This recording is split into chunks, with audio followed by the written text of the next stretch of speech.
নমস্কাৰ, welcome back to my YouTube channel Babu's class. দশম শ্ৰেণীৰ ছাত্ৰ ছাত্ৰীসকল, তোমালোকৰ বিজ্ঞানৰ 10 নম্বৰ যিটো অধ্যায় আছে, পোহৰ আৰু প্ৰতিফলনৰ যিটো অধ্যায়, তাৰে অধ্যায়টোৰ ভিতৰতে থকা যিখিনি অংক আছে, সেই অংকখিনি আজি দিবলৈ ওলাইছোঁ তোমালোকক। পাঠভিত্তিক প্ৰশ্নটো যদি তোমাৰ অনুমোদিত যিখিনি গণিত থাকিব, সেই গণিতখিনিহে তোমালোকক মই দিম, কাৰণ গণিতবিলাক কৰোঁতে অলপ অসুবিধা হয় বা টান পোৱা।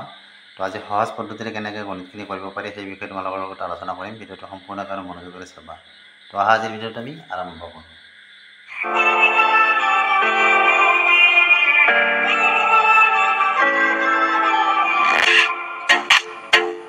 তো ইয়াত দেখা পাইছানে 171 পেজ নাম্বাৰ প্ৰশ্নাৱলী যিটো আছে, তাতে কি আছে, প্ৰথমতে যে 32 সেন্টিমিটাৰ ভাঁজ ব্যাসাৰ্ধৰ উত্তল দাপোন এখনৰ ফ'কাছ দৈৰ্ঘ্য নিৰ্ণয় কৰা। তাৰপিছতে আছে অৱতল দাপোন এখনে ইয়াৰ সন্মুখত 10 সেন্টিমিটাৰ দূৰত্বত ৰখা বস্তু এটাৰ 3 গুণে বিবৰ্ধিত সৎ প্ৰতিবিম্ব গঠন কৰে। প্ৰতিবিম্বটোৰ অৱস্থান কি? তো এই দুটা প্ৰথমতে তোমালোকক দিবলৈ ওলাইছোঁ। তো ভাঁজ ব্যাসাৰ্ধ সাধাৰণতে ডাঙৰ হাতৰ আৰেৰে বুজায়। ফ'কাছ দৈৰ্ঘ্য আৰু ভাঁজ ব্যাসাৰ্ধৰ মাজত এটা সম্বন্ধ আছে। এতিয়া R = 2 F হয়। F মানে কি? ফ'কাছ দৈৰ্ঘ্য, বুজি পাইছানে? আৰু R কি বুজাইছে? ভাঁজ ব্যাসাৰ্ধ। এতিয়া আমাক যিহেতু ফ'কাছ দৈৰ্ঘ্য ল'ব আছে, গতিকে ফ'কাছ দৈৰ্ঘ্যটো যদি আমি ইফালে আনো, তেতিয়াহ'লে কি হ'ব? R/2 হ'ব, হয়নে? গতিকে ভাঁজ ব্যাসাৰ্ধ কি হয়? আমাৰ ফ'কাছ দৈৰ্ঘ্যৰ দুগুণ হয়, বুজি পাইছানে? গতিকে এতিয়া কি হ'ব? ইয়াত R মানে আমাৰ কিমান আছে? 32, তাক 2ৰে হৰণ কৰিলে কিমান হ'ব? 16 হ'ব। তে 32 সেন্টিমিটাৰ ভাঁজ ব্যাসাৰ্ধৰ উত্তল দাপোন এখনৰ ফ'কাছ দৈৰ্ঘ্য কিমান হ'ব? 16 সেন্টিমিটাৰ। 2 নম্বৰটো আছিল যে অৱতল দাপোন এখনে ইয়াৰ সন্মুখত 10 সেন্টিমিটাৰ দূৰত্বত ৰখা বস্তু এটাৰ 3 গুণে বিবৰ্ধিত সৎ প্ৰতিবিম্ব গঠন কৰে। প্ৰতিবিম্বটোৰ অৱস্থান কি? তো ইয়াত আমাক কি দিয়া আছে? দিয়া আছে আমাক দাপোন এখনে সন্মুখত 10 সেন্টিমিটাৰ দূৰত্বত ৰখা বস্তু এটাৰ, তাৰমানে বস্তুটোৰ দূৰত্ব কেৰে বুজায়? ইয়াত ইউৰে বুজায়। এইটো কি হ'ব? -10 সেন্টিমিটাৰ হ'ব। কিয় হ'ব মই কৈ আছোঁ তোমালোকক। আৰু কি দি আছে? বস্তু এটাৰ 3 গুণে বিবৰ্ধিত সৎ প্ৰতিবিম্ব। বিবৰ্ধিত মানে কি? M, হয়নে? M = আমাক কি দিয়া আছে? 3। এইটো কি হ'ব? আমাৰ মাইনাছ হ'ব। তাৰমানে সৎ প্ৰতিবিম্বৰ ক্ষেত্ৰত কি হয়? ই মাইনাছ হয়। মনত ৰাখিবা, অসৎ প্ৰতিবিম্ব হ'লে কি উল্লেখ হয়? এইটো ধনাত্মক উল্লেখ হয়, বিবৰ্ধনটো। সৎ প্ৰতিবিম্বৰ বিবৰ্ধনটো কি হয়? মাইনাছ হয়। এইটো মাইনাছ কি হৈছে চাবা। এইখন যদি আমাৰ অৱতল দাপোন বুলি কয়, তেতিয়াহ'লে কি হয়? লক্ষ্য বস্তুটো ধৰা এইটো এইটো 10 সেন্টিমিটাৰ। কি আছে যে অৱতল দাপোন এখন ইয়াৰ সন্মুখত হ'লে ইফালে হ'ব, হয়নে নহয়? সন্মুখত 10 সেন্টিমিটাৰ। ইয়াত তোমালোকক প্লাছ মাইনাছ নুবুজাই, তোমালোকে নিজে ধৰি ল'ব লাগিব। সদায় কি হয়? দাপোনৰ বাওঁফালে কি হয়? মাইনাছ হয়। ইফালে যিমান হ'ব এইটো মাইনাছ হ'ব। আৰু ইফালে কি হ'লে হয়? প্লাছ হ'লে হয়। ওপৰত দেখি যদি হয় এইটো প্লাছ হ'ব, তলত দেখি কি হয়? এইটো মাইনাছ হ'ব, উচ্চতাটো। বুজি পাইছানে? ওপৰত দেখি উচ্চতাটো প্লাছ, তলত দেখি মাইনাছ। সোঁফালে প্লাছ, বাওঁফালে মাইনাছ। গতিকে যিহেতু সন্মুখত বুলি কৈছে, বাওঁফালে হ'ব, গতিকে সেইকাৰণে কি হ'ব? ইয়াৰ দূৰত্বটো কি হ'ব? মাইনাছত আহিব। সেইকাৰণে ইয়াত মাইনাছ হৈছে, বুজি পাইছানে? ইয়াত তোমালোকক প্লাছ মাইনাছ বুলি নকয়, গতিকে তোমালোকে নিজে এনেকৈ ভাবি উলিয়াব লাগিব, এইটো প্লাছ হ'ব নে মাইনাছ হ'ব। তে আমি কি জানো? বিবৰ্ধনটো আমি কি বুলি জানো? উই ন' ডেট বিবৰ্ধনটো আমাৰ সূত্ৰ কি আছিল? M = -V/U। এইটো হৈছে বিবৰ্ধনৰ সূত্ৰ। আৰু এই সূত্ৰবিলাক তোমালোকে মনত ৰাখিবা। এতিয়া ইয়াত আমাৰ কি আছে? M = -3 আছে।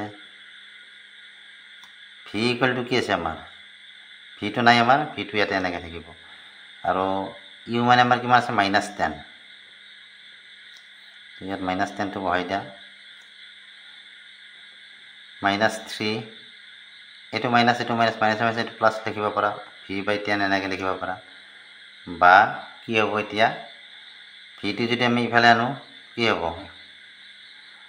10টো ইফালে আমি ধৰা বজ্ৰপূৰণ কৰি দিলোঁ। ইয়াত এখন 1 আছে এটা তলত।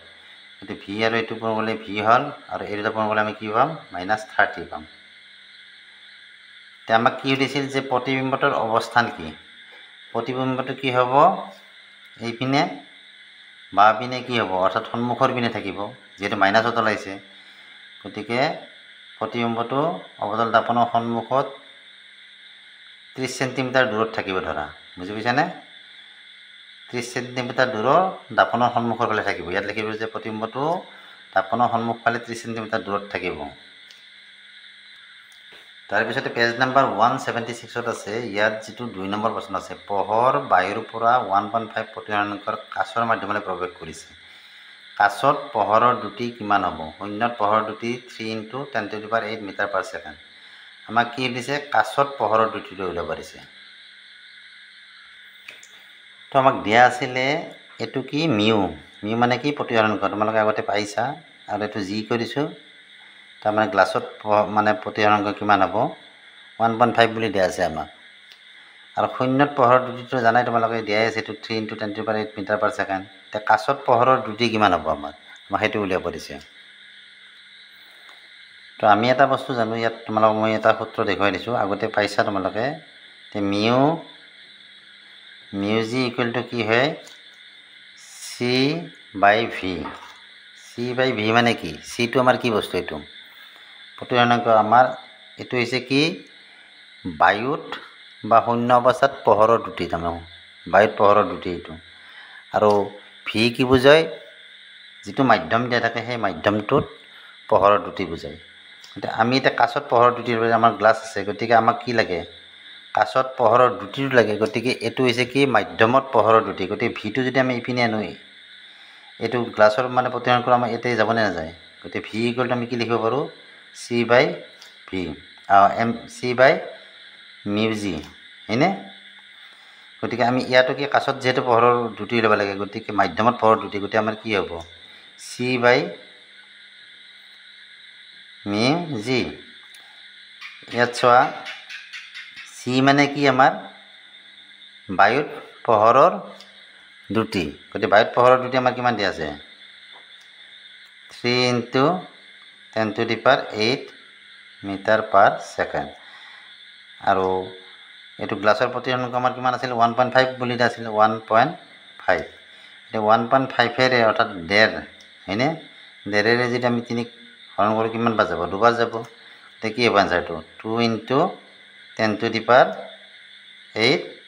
মিটাৰ পাৰ ছেকেণ্ড তাৰ মানে কাচত পোহৰৰ দ্ৰুতি কি হ'ব 2 × 10⁸ মিটাৰ পাৰ ছেকেণ্ড এইখিনি আকৌ এবাৰ বুজাই দিছো এটো হৈছে কি আমাৰ প্ৰতিসৰণক উলিওৱা সূত্ৰ প্ৰতিসৰণক উলিওৱা সূত্ৰটো আমাৰ কি যে বায়ুত পোহৰৰ দ্ৰুতি যদি আমি মাধ্যমত পোহৰৰ দ্ৰুতিৰে আমি হৰণ কৰো তেতিয়াহলে আমাৰ কি হয় প্ৰতিসৰণক হয় আমাৰ যেটো কাচত অৰ্থাৎ কাচ যেটো মাধ্যম আছে সেই মাধ্যমৰ দ্ৰুতিটো ৰবাইছে গতিকে এটো হৈছে মাধ্যমৰ দ্ৰুতি গতিকে এই মাধ্যমৰ দ্ৰুতিটো আমি ইফালে লৈ আহিলো তেতিয়াহলে কি হ'ব প্ৰতিসৰণকটো আমাৰ তলত যাব না যায় গতিকে অৰ্থাৎ প্ৰতিসৰণকৰে যদি আমি বায়ুৰ দ্ৰুতি হৰণ দিওঁ তেতিয়াহলে কি হ'ব আমাৰ যেটো কাচৰ মাধ্যম সেই কাচৰ মাধ্যমৰ দ্ৰুতিটো আমাৰ ওলাই